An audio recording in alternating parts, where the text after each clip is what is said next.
Good. Thank you. I always like people to tell me what to do. So we will start, and I'll just move that so I can see more of the people on the screen. So yes, good morning, everyone, and welcome to this very important and very special event. For those that don't know, my name is Andrew Crisp. I'm Victoria's Emergency Management Commissioner. It's actually my pleasure to be introducing our panellists and to say a few words for International Day of People with a Disability, which is December the 3rd. But we're obviously running our event today, and it's an event that's actually sponsored by our inclusion and diversity group, our leadership group. So I acknowledge members and leaders from across our emergency services that are joining us for today's event. Before I go any further, can I acknowledge traditional custodians of lands from which we're all meeting today, and pay my respects to elders past, present and emerging. I'm on lands of the Wurundjeri Nation, Wurundjeri people of the Kulin Nation. I'm in here at 121 Exhibition Street. So just in terms of some housekeeping, so everyone has been muted and with videos to be turned off. And if we can please keep them off, because as we can see, we've got Dave there, one of our amazing Auslan interpreters, so they can do the great work that they need to do in support of everyone on this particular call. So with International Day of People with a Disability, and the focus of today's session is very much about disability inclusion at work in the emergency management sector. So basically, what more can we, should we, must we be doing to ensure that as an organisation and as a sector, we reflect the broader Victorian community? I guess I go back to last year's event, and it had an impact on me, and I hope everyone gets at least one thing they take away. And for me, from last year, with one of our panelists, and was reflecting on their experiences during that significant storm event in 2021, and to this point in my life, I've not been a person with a disability, and I say at this point in my life because who knows what the future might hold for me. But this person spoke about their experience being in a house, knowing that they did not have much in the way of mobility, and listening to this storm, and as I said, that's not been my experience, but to listen to someone, I guess goosebumps now just actually thinking about it. And that's what we need to be thinking about when we work in our sector. And we are a sector that we don't at this stage reflect the broader community in relation to a number of various areas. And for me, I also sort of reflect on some experiences in the last couple of years where there was it wasn't a graduate program, it was a similar program where we could employ people with a disability.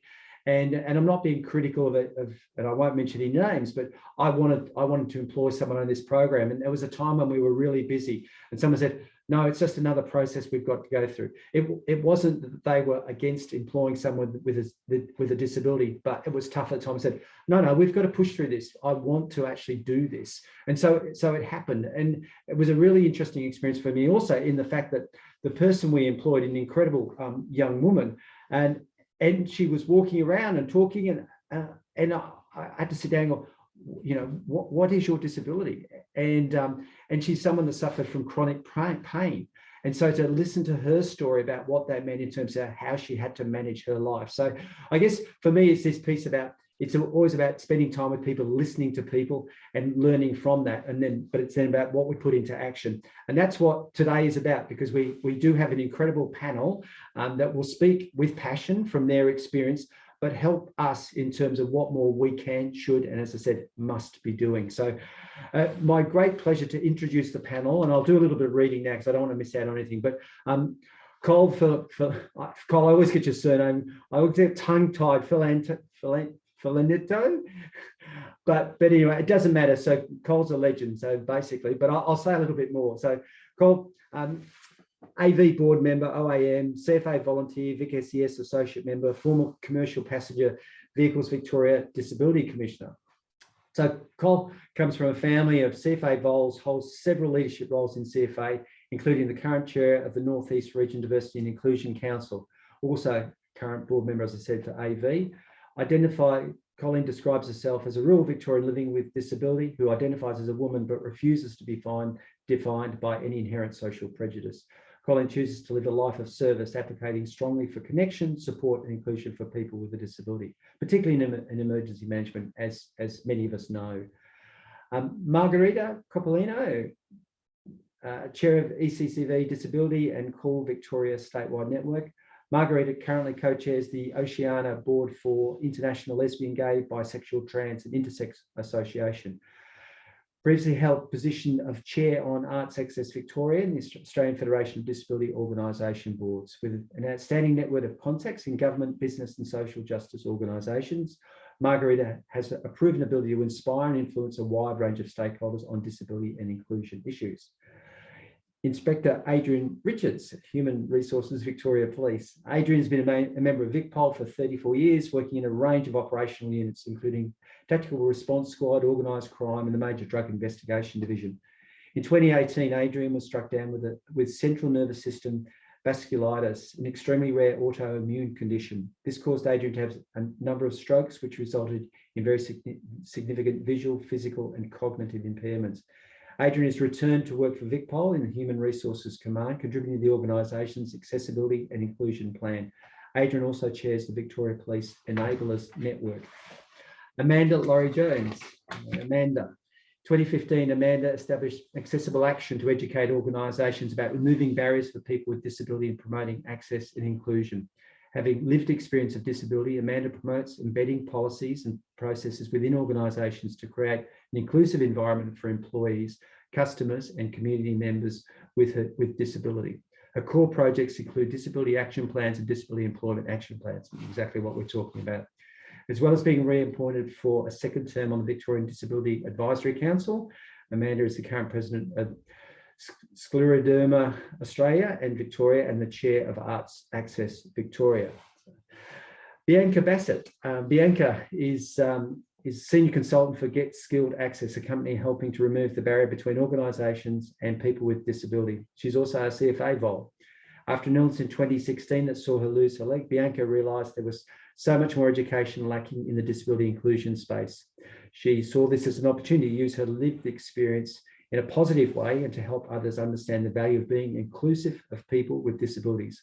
Bianca has developed a business to share her lived experiences and passion in the hope to influence and to educate people on disabilities. So as you can see, an incredible panel. I've had the pleasure, privilege of interacting with a number of the panel members, and I know quite rightly, whilst informing and educating, they should be challenging us. And that's what I want to get out of today as well. So Cole, if I can hand over to you and for you to weave your magic as you do, please. No pressure. Thank you, Commissioner. Hello all, and thank you so much for joining us today. The theme for International Day of People with a Disability this year is Transformative Solutions for Inclusive Development, the Role of Innovation in Fueling an Accessible and Equitable World. Personally, I feel we all individually have right now human attitude innovation, the capacity of respect. Respect and meaningful inclusion for people with a disability is a fundamental human right. Statistically, 93% of unemployed people with a disability aged between 15 to 64 experience difficulties finding employment. Barriers, attitudes, and other contributing factors have led to working age people with a disability being twice as likely to be unemployed. It is imperative that we continue to walk towards understanding the diverse needs, capabilities, and expectations of all people, providing members of our communities access to equal opportunities in and outside of their workplace. Having diversity in the emergency services in the communities in which we live adds significantly to the benefits to all, as to be included meaningfully in the organisation sees us as the most valuable resource to the organisation and the community. The need to move away from seeing people with disability in the organisation as needing to see organisation lowerings of expectations and or performance standards. This is simply not the case. The emergency management sector is committed to doing more, increasing capabilities towards promoting inclusive work environments and opportunities for employment and volunteering for people living with a disability.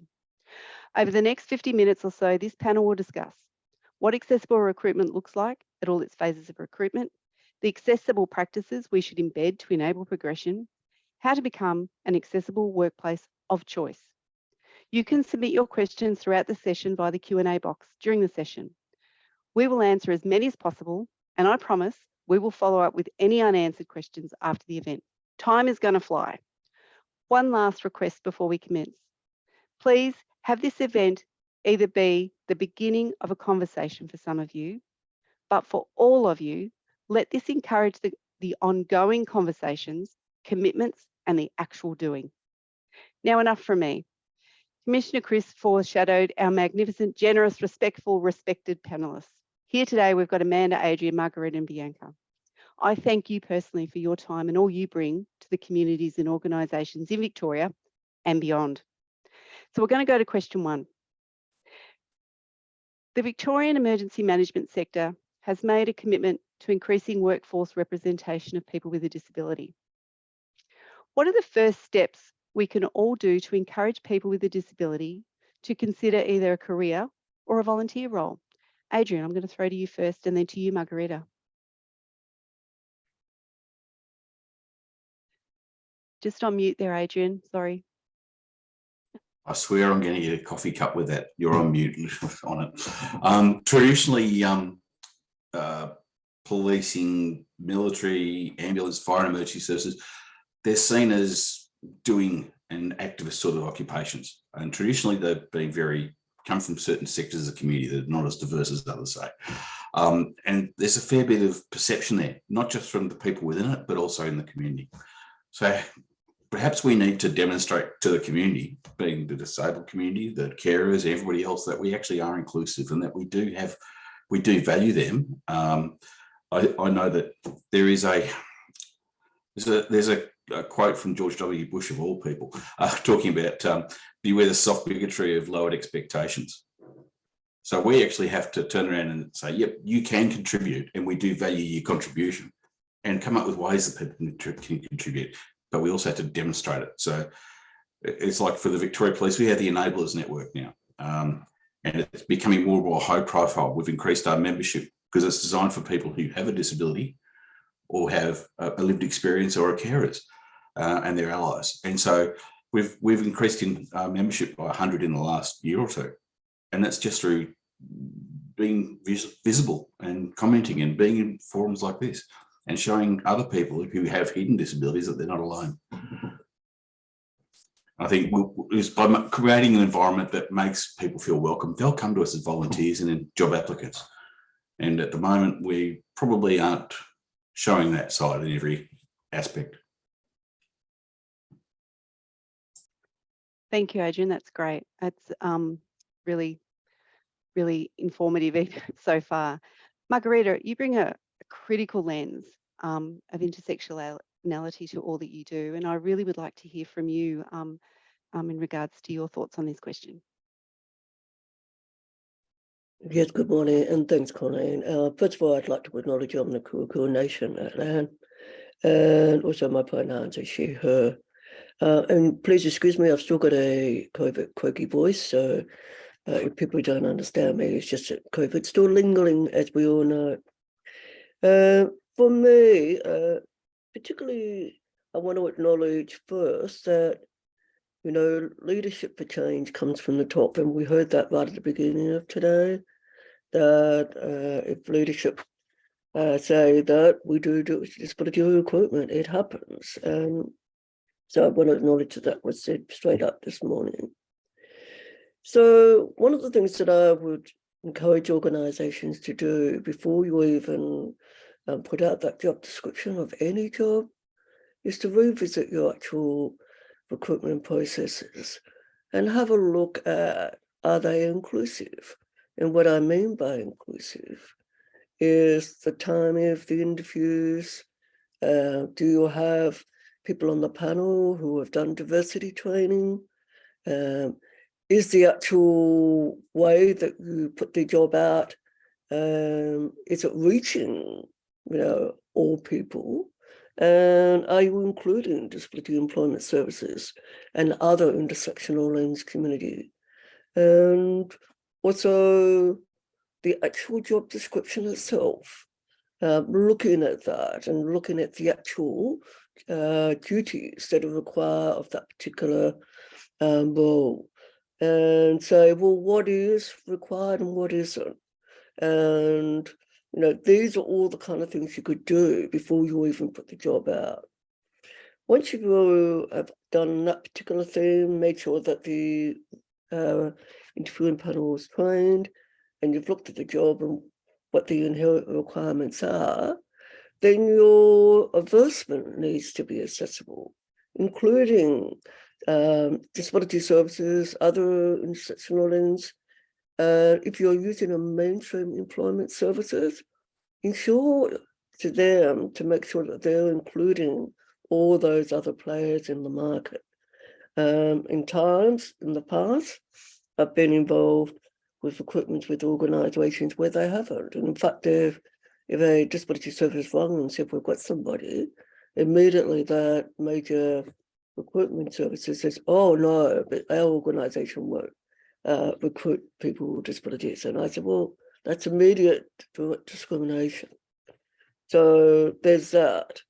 And once all that's done, always in your advertisements, images of all intersectional lanes, ask the question around what reasonable accommodation people need for the interviewing, for the selection, and for the placement of the job. They're the kind of messages people get, yeah, this is the kind of organisation I want to be in.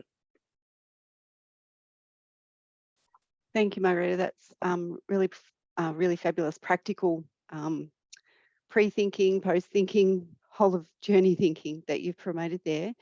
So I might just throw to each of you with just this last little catch that we can send people away with from today, if you've got anything further that you'd like to add, of course. So how can we ensure the recruitment process is accessible? One little snippet that might be useful. So I might go to you first, Bianca.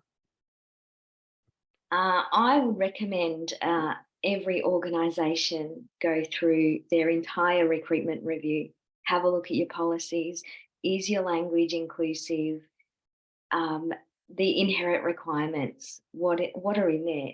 Does the job actually require a licence? Really simple little things that you can go through. And I always recommend having someone with disability have a look at it, because it will give you a whole different perspective. Excellent, absolutely. Adrian, do you have anything you would like to add there? We've just got you on mute, sorry. Thanks, Bianca. Sorry, just to add in there, another thing is, if you've noticed, a lot of our recruitment systems and even our internal transfer processes have now started including people with gender diversity, LGBTIQ status.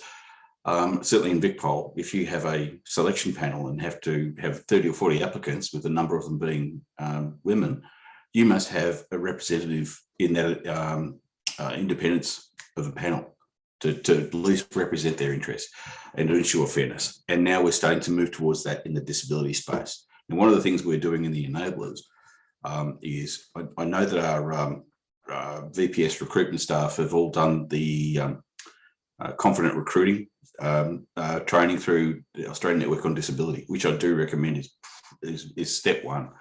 But then how do they find people to be a member of those panels? Well, it's by people like me and others who identify and say, yes, I'll share with you that I have a disability, or mine's visible. Hell, I've got a black Labrador that follows me around everywhere at work now, so it takes me an hour to go and get coffee. But the thing is, though, people know that I have an invisible disability now, and so I get invited to participate in those panels, and I can ask those questions that sometimes the managers are reticent to ask. Fabulous, really great points. Amanda. Yeah, thank you, Colleen, and everyone that's participated so far with answering the questions. I think there's one other point that's kind of a bit mindful to think about, and it flows into what the others have said, but quite often people with disability will self-select out of applying for a role. So again, reiterating that language is really important around the job description, the inherent requirements, and just making sure that, you know, that simple plain English is used, and making sure that, you know, people will have the confidence in the first place to apply. Fabulous points. Thank you so much. Bianca, I'm going to pose the next question to you initially. People with disability have described barriers that prevent career progression, including access to secondments and training opportunities. In your experiences or observations, what are some of the barriers we should be aware of? There's so many. I think one thing that we can all do, and it's a really easy thing, and it's not just it's for all people, including people with and without disability, is checking in ourselves and our unconscious bias. So when considering someone for a career progression or a leadership role, and they may have disability, are you unconsciously considering their disability as a barrier? So I would always consider checking yourself. The other thing, how many leaders in your organisation have disability? And that's probably a question that any leaders in this call today, that I'd really like them to have some thinking time around that, because you can't be what you can't see.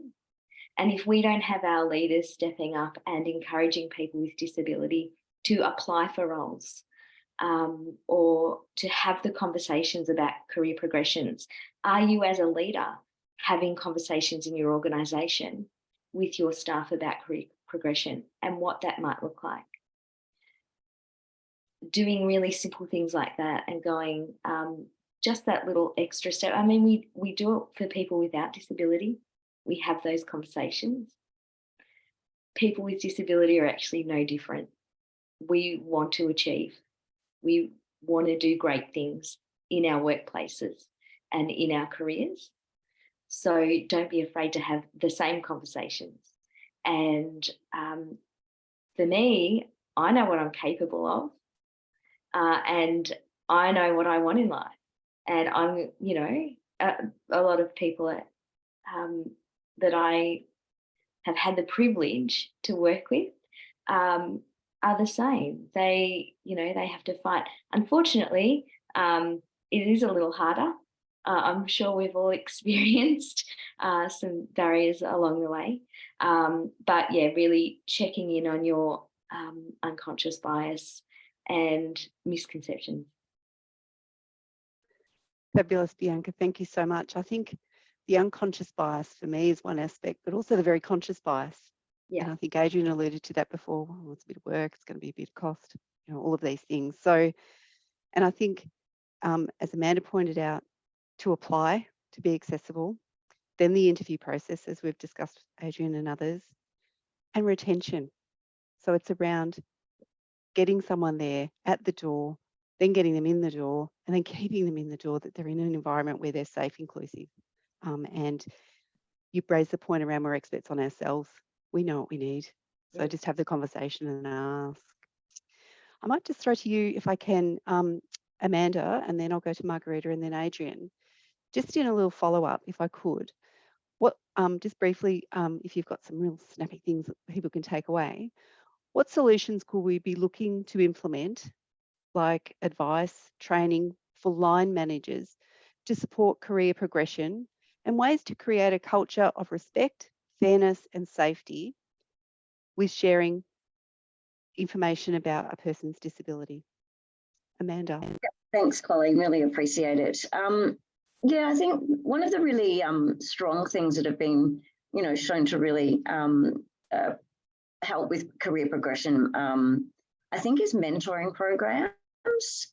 And a couple of years back, the Victorian Public Sector Commission, along with the Enablers Network, they did a reverse mentoring program, which I thought was quite fascinating. And so basically, it was kind of like a two-way thing where, you know, people with disability, in effect, were the mentors, and the senior executives were the mentees.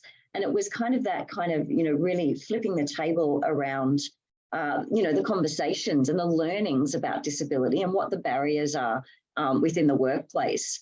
And I thought that was a really a great thing, because it kind of helped the leaders understand that they needed to support their own employees a lot better. So it was kind of like a reverse tool, I think, that was really important. So I'm a really big fan of the mentoring and coaching programs.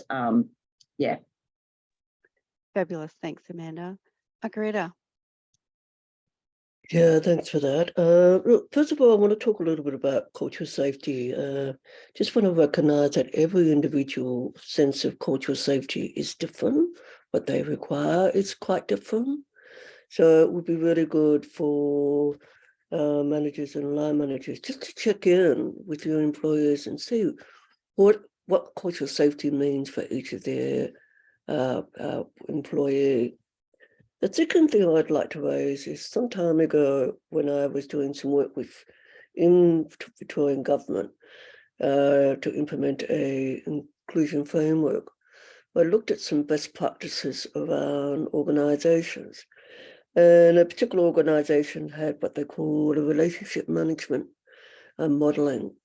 And what it was that each line manager of that organisation monthly had a relationship management check-in with each staff, and it looked at issues around working from home, everything to do with that employer, and that was a requirement that line manager did.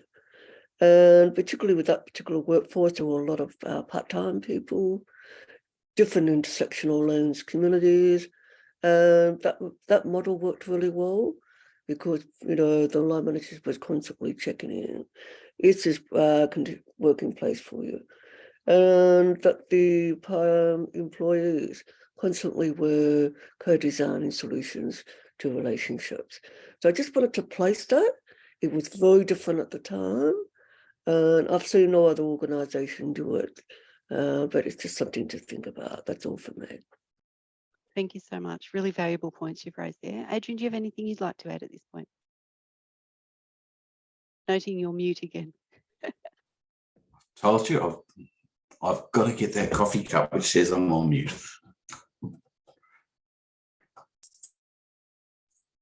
Now, can you hear me? Now you're on mute. Now, just to, there's a lot of misconceptions about what we can and can't do if we have a lived experience. I'm sick of being told, oh, you can't see this, you can't see that. And the fact that your level of impairment, disability, whatever you want to call it, can change according to medication, according to rehab, according to a lot of things. That can also prevent people putting in for transfers, promotions. And in this organisation, it's certainly your career can be built, is directly impacted by where you've been, what you've done, your experiential learning. And so if people don't consider you for secondments, well, your long-term career prospects may be affected. If you're excluded from participating in operations or events such as the SPOC, the State Police Operations Centre, is our organisational command and control centre. Only recently, in our new big wonderful building, did we get electronic doors, because the project managers, when they built the building, said we can't have automatic doors on that floor. And so by doing that, anybody who was in a wheelchair, had an assistance dog or any other mobility needs was excluded from participating in command and control events. So their participation was reduced, their opportunities for development severely reduced, and in fact, it affects their wages long term. So it actually has very practical effects that they may not be aware of. And project managers and local functioning managers are very, very commonly saying, oh, we can't afford that in the budget. Oh, we can't do this. And that's having an impact on our progression, our selection, our opportunities to learn and develop, and for self-satisfaction. Thanks, Adrian. Yeah, thanks, everybody. I think really crucial points there. And I think if I could just reiterate that we are as individual as our own fingerprint. We're not a box on a form that's ticked that is that Mm. cohort of people. We're individuals. Our birthdays are different. Our names are different. We're different. So just wanted to make sure that, you know, that's really clear. But yeah, really great points there. At this point, we've got one more formal question to go, but if I could encourage the attendees, if you would like to pop a question that we can ask the panel after our formal questions have completed. So you'll see a quick Q&A box. If you could pop that in the Q&A box, not the chat box, because I can see the Q&A box, and then I'll moderate and hopefully we can get to some of your really valuable questions and ask some good ones because we've got great people here to answer them. So what I'm going to do now is go to question 3, and that will be for you, Amanda, initially. Reasonable adjustments, policies and statements signal an inclusive culture. However, how can we create a flexible, person-centred approach to reasonable adjustments across the sector? Thanks, Amanda. Thank you, Cole.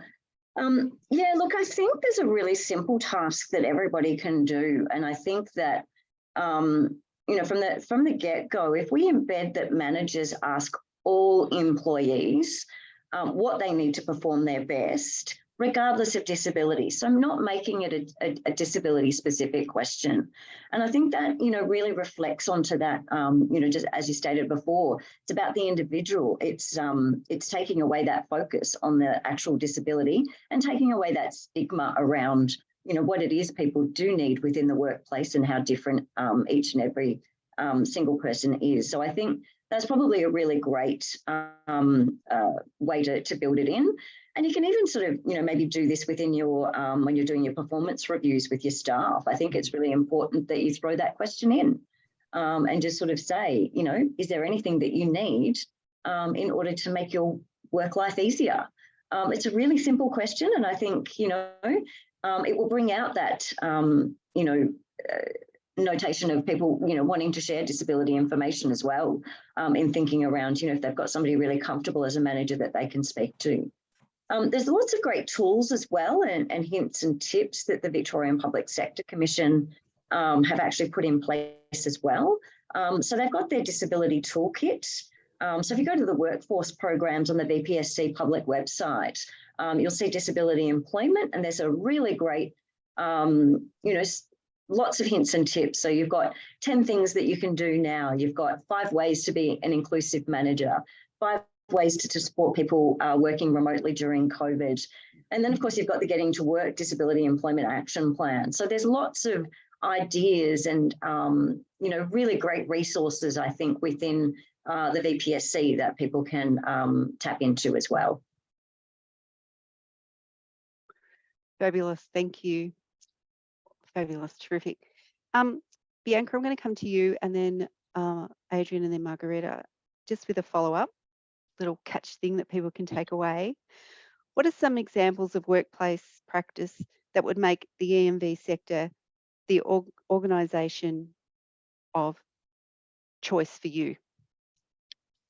So signs and symbols are really important for people with disability. And I think it's been a bit of a theme in this conversation. And it starts at the very beginning from your job ads. So I absolutely love what Amanda said about that question being for everybody, because it really is. We want our employees, no matter who they are, where they're from, or what their ability is, to be able to do their best. And if that means that they're a parent and they need to work from home, then that's their reasonable adjustment. So it is that conversation and question really is quite universal. And one of the things that I really love, and I've seen some organisations do it really well, is have an inclusion statement at the top of, not the bottom, not the afterthought, at the top of every job ad. And a really great inclusion statement will include, what can we do to make you successful? It's such a simple question, and it is that universal. We want everyone to achieve and be the best that they can be. Thank you, Bianca. Margareta. Yeah, thank you. The follow-up, just a couple of things are really sticking in my head as Amanda was actually doing the intro to the question. Look, for me, I think the interesting scenario is that 99% of the time, the person would actually know what reasonable accommodation they need. So first and foremost, actually ask them what they need, and they would already have a solution. They would have already done the research, and not forgetting that most reasonable adjustments are actually under $500. They're not that expensive, and there are ways that the organisation or that person can access certain funds for those to be done. The second part of that is that some accommodations do require a workplace assessment. And I've seen scenarios where when workplace assessments are being done, that not just the person's benefit, but everybody's benefit. So if you look at it from a business case perspective, look at it that it's a two-way scenario for everyone. And last but not least is that adjustment, if you do the adjustment question right from the beginning, right to the beginning of when you're doing the recruitment, and you do it as an inclusive process, people will be encouraged to disclose what they need. If you don't make it what I call good practice or good business practice, people will be really inclined not to disclose. So yes, do it right up front. Make reasonable adjustment language. I don't want to say the word, but that people want to go, yeah, I disclose this, and I could see the benefit of disclosing that. So yeah, they're the tips. That's all for me. Thanks, Margaret. Thanks, Margarita. Adrian, you're off mute. No, I'm not this time. No, you're off mute. Yes, good boy. I think one of the big barriers for someone with that lived experience is a lot of our organisations are full of people that say, "Oh, we don't have anybody with that with disability here. We don't have anybody who can do that. They can't do the job here." And they actually don't understand most of the time what disability is. Certainly under the Disability Discrimination Act, it's a very, very wide definition that includes psychosocial conditions. It includes physical injuries, sensory, but also a lot of people don't realise that so many members of or employees and volunteers in emergency services work have psychosocial injuries such as PTSD, trauma, depression, anxiety. They actually meet the definition of disability. And therefore, those people actually have the rights and protections under the Disability Discrimination Act available to them. But yet some of our managers think, oh, no, we can't afford that. Oh, we can't live with that. We can't give you that reasonable adjustment. Everybody will want it. Oh, we can't let you work from home. Everybody will want it. And it's about getting out of our mold and accepting the differences. Everybody has something that they do differently. I've had IT telling me I need to pull the cable out and that'll help me. They'll get me a bigger monitor. I can see more. And that's not my disability. And so there's a lot of assumption about what is a disability and what isn't. Hell, I actually had a cleaner at the old VPC who would lock the disabled toilets at Family Violence Command because he thought, well, there's nobody here who's got disability, until I was there and I had a member of the public with her daughter who was there doing a statement, and we had to find her a disabled toilet. Couldn't find one. And he tells me, oh, well, I locked the doors because, well, we don't have any disabled people here. And it's that assumption. I'm standing there with my cane and glasses. Like, really? I'm standing here in uniform and you think we don't have anybody like us? And that there's these assumptions, and we have to break down those assumptions. And that's through actually putting information out there. All agencies in Victoria and all organisations have a responsibility under the Equal Opportunity Act, under Section 15, to remove and minimise discrimination. And yet it's very easy to occur if people don't understand what their obligations are. And so many people think it's too expensive, we can't do that. Yet we've got federal agencies like Job Access that will fund the equipment you need. And it's just getting out of the mindset and opening your mind. And as a manager, I've brought people back to work from PTSD and say, all right, you can't do that job, but surely you can do this. I'll give you a computer, you can work from home. You rewrite the lesson plans for about 3 months of the course. And they do it. It takes the work off everybody else. And they go, I'm valued. I can do something. I can actually do something and not be a burden to my troops. And everybody else actually appreciates it because it's often a crappy job that's taken off them and they don't have to do it. Excellent. So to me, an organisation that does that, I want to work for them because they value me as a human and they value the people around me.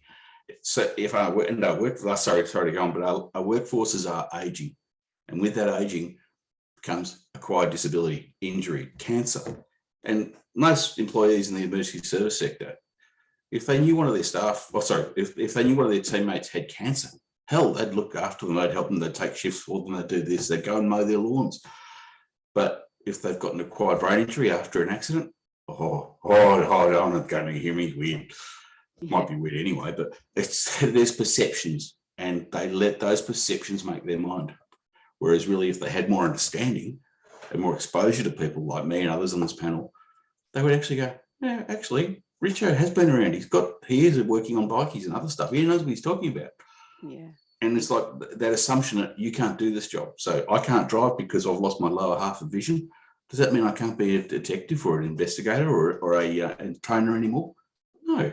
But there are people who think, oh, well, you don't meet that criteria. I can't accommodate you. Yeah. Thank you.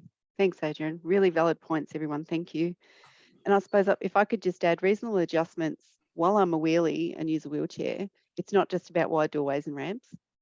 And the panelists have spoken around accessibility for most of us improves accessibility for everyone with or without a disability. So if we're talking plain English, we talk about the literacy level of our Victorians. If we can have things presented in plain English, that doesn't mean that it's,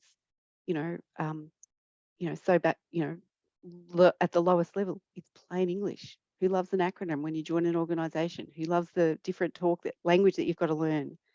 So accessibility benefits not only the person with the disability. And I think you've made all that point just really beautifully well. Now, thank you. We've got some fabulous questions. So I'm just going to pull them along here. So thank you to those who've been able to provide these. So Cecily is asking a question. What are some ways we can support community groups to invite people with disability to volunteer with them? Who would like to take that?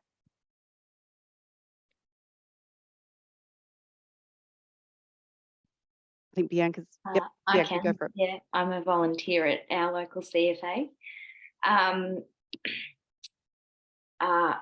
Infrastructure in community volunteer regional areas is tough, and I know that it's tough for everybody. My experience has been a little bit difficult with our station. I've been a CFA member for 10 years and there's no accessible bathroom. They've made access to the station for me via a very steep, the ramp of death, we call it. I can get in, but not having an accessible station for me is a barrier. And then once again, the unconscious bias and the misconception that comes with, what can I do? We're CFA, we're firefighters. What can she possibly do? I can actually do so much. So one of the reasons that I continue to work as a volunteer is so I can show other people in my community that it doesn't actually matter whether you have what your ability is. You can come and have a very successful role as a volunteer, and it's heaps of fun, right? So it's kind of like a community. So once you get in there, and I think we need more people in there to educate, and just show them up a little bit, show them what we can do. So I know we have a lot of volunteers across the state who have disability. I'd love to see that a little more visible in a community sort of education piece, and encouraging others to join and participate, because there are so many things you can do in a volunteer space. Thank you, fabulous. Margareta, and then Adrian. Yeah, thanks, Colleen. I actually very fondly remember the time that I volunteered to be when I was working with state government, the bushfires and doing overnighter in the bushfire rooms in Nicholson Street at the time. And you know, I first remembered I was quite fearful. I thought, oh, I wouldn't be able to do this and do that. But once I got in there and just saw, you know, how well organized, you know, the room was and what was happening, that I got a really good appreciation of understanding what the services do. And during that 12-hour shift, I got to see things that I could add value to. And so I guess what I'm saying also from a lived experience at the time is that shadowing particular roles is a really good way of going. First and foremost, you learn about the services. Second, then you can actually see what skills and what you can add value to. So it was a lovely two-way scenario, and was able to go back to my role when I took a day off and then went back to the role I was doing in inclusion around the learnings that I had around that. So yeah, encourage people to shadow, and you'd be surprised what people come up with. Fabulous, thank you. Adrian, we've got a couple of questions, so I might just pose one to you, this one to yourself, and then we'll, because they're two great questions. This is from Peter. Can the panel offer any insights on how to dispel fear that some people might have that revealing their impairment might have impact on their career? You touched on this before, Adrian, but anything that you can add? It's very problematic in a lot of ways, and it goes back to attitudinal change that we have to get and culture change within our organisations, because there's a fear certainly in policing. If I disclose that I've got a condition, be it PTSD, stress, anxiety, let alone a physical disability, in my case the blindness, they'll try and get rid of me. Unfortunately, they try that. There are managers who try and work people out of the organisations, not just in VicPol, but in all employers. And they say, oh, you can't see, you can't stay here. It takes an initiative. It takes innovation by the managers and by the organisation to say, well, hang on, not every job we have needs people to drive a car, shoot a gun, do whatever, swing an axe or hold a hose. We all have organisational requirements, back-end stuff. It could be teaching, it could be training. Hell, I used to be one of the inspectors at the academy. That's where Andrew knows me from, probably. And I trained literally thousands of constables. And I've done that at several ranks. I've been a detective training instructor. I can still teach. And yet there are people who say, oh well, we can't have you here because you don't fit the mold. Whereas if we actually made the effort to bring our people and look after them and identify those jobs where reasonable adjustment and inherent requirements aren't exclusive, we will attract people to our organisation again. And certainly I look at the number of people I brought back to the organisation at the academy. We spend hundreds of thousands of dollars training our staff. Why recruit new staff when these people got experience, knowledge and skills that we want them to have? And then if they catch an illness, get sick, have an car accident, we suddenly throw them on the scrap heap. We really should be looking after them and retaining everything they can give us. Absolutely. That will attract our volunteers. Beautiful. I've got Amanda and then we'll go to Margareta. Yeah, thank you. And really in agreement with Adrian there. I think one of the really important things that we need to do is change the narrative.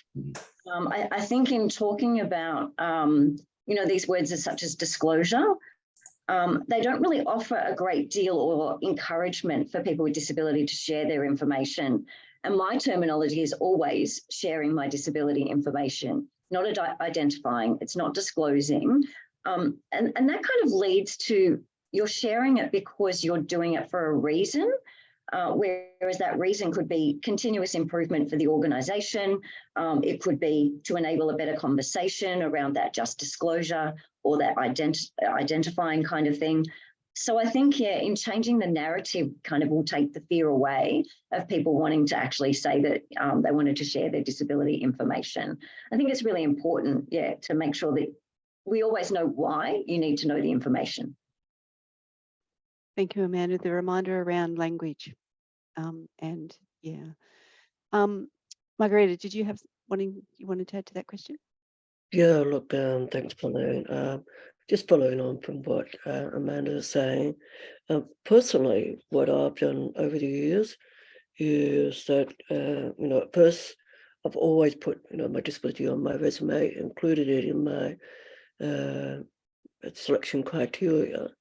But as we've moved, particularly in the diversity language and the inclusion space, we talk about the whole self, bringing the whole self to work. So what I actually do now is I disclose, if we want to use the word, I talk about my 3 closets. I'm a lesbian, I have a disability, and from culturally diverse. And there are only 3 of my intersectional links. So, and I want to bring my whole self to work. If I can't bring my whole self to work, then I don't want to work in your organization. Fabulous. Terrific. Thank you so much. I've got nothing to add there.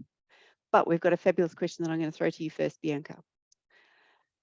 This is from Rachel, and it's a 2-parter because then Rachel's followed up with a really absolutely great way for us to finish. Firstly, this is a question for those who have gained a disability during their working life. What advice would you give your pre-disability self about inclusion and employing people with a disability? And then the second part is, could we be partnering with networks such as disability employment service providers to give people employment opportunities as EMV? Bianca. So what would I tell my previous self? Oh my goodness, that conversation would last a long time. I think what I would tell myself about disability is people with disability are just like everybody else. And I probably had some of those misconceptions. Well, not probably. I mean, I did. And people with disability want to, we have goals, we have dreams. We want to participate. The NDIS is all about participation. We just want to be part of our communities as much as everyone else. And I think that I would probably like to be a little bit more aware of what I could do in my community to assist that participation as someone without disability. And that could be an attitude, that it could be inviting people with disability to an information night for CFA volunteerism. And what was the second part of the question? Yeah, the second part was partnering with disability employment networks as a sector, as an emergency management sector. Absolutely. There's something that's just been released recently. It's called The Field, and it's game-changing for people with disability.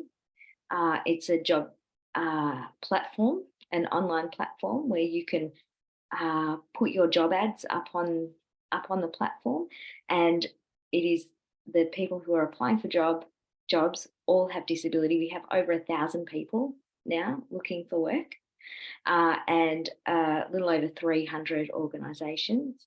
But what's unique about it is it has lots of little tools that can help you in that recruitment process. And it has, so one of the things that it can take your job ad, it reads your job ad, it fixes the non-inclusive language and tells you why it's not inclusive and gives you options to improve it. So it doesn't say you have to, but it just says, this is where you could be more inclusive and this is how you could be more inclusive. So they're really practical tools for organisations. So that's a bit of a game changer. And had that been around, I certainly would have been on there for sure. Fabulous. I have to check it out. Yeah. we've come, look, we could just go on, but we've got a few more questions there, which we'll follow up with the attendees. But I think that we've rounded a really absolutely fabulous conversation. It is a privilege to have been in the room with you all today, because we are resources to the emergency management sector. They saw that, they chose for you to be invited to come. So thank you for what you bring.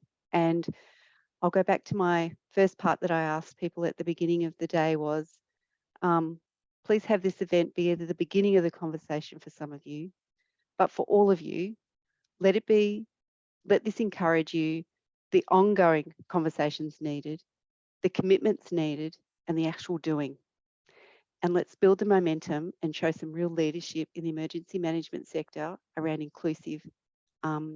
inclusive representative community that we all are. So thank you all so much for your valued time. I'm sorry that we can't get to every question and have you all going on for the next week, but it's been invaluable. Thank you, and I'll hand back over to you, Commissioner Chris. Thanks, Cole. I didn't know whether people can see me or not. I can hear you, but I can't see well, you, but that's okay. That's a start. That's probably good for everyone, but all right. Yeah, sorry, I'm getting a sign here, so I think I'm back on. So thank you. Honestly, I don't know where to start. I've made so many notes. I've been nodding so much. I've actually got a sore neck going through all of that. But to the panel, Margarita, Amanda, Adrian, and Bianca, and I'll come to you in a minute, Cole.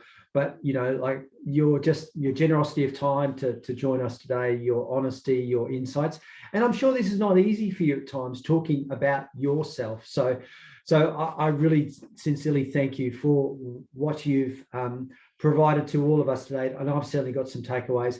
I don't know where to start in terms of, what I've picked up there in relation to some very practical steps for us in relation to, recruitment processes. I like the idea of an inclusion statement at the top of a PD. It's always this piece about conscious, unconscious bias, reviewing our processes.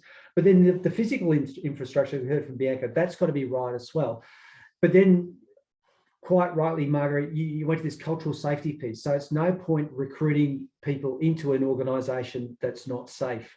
So it's finding that balance between you need that place, that safe place, but you need people from all backgrounds to be part of that to work towards building that safe workplace. So I think it was Amanda talked about the mentoring program. I think that was a really, really good idea. And then Cole, you talked about, we're all different, and you were talking about people with disability, but Amanda sort of broadened that out in this piece about,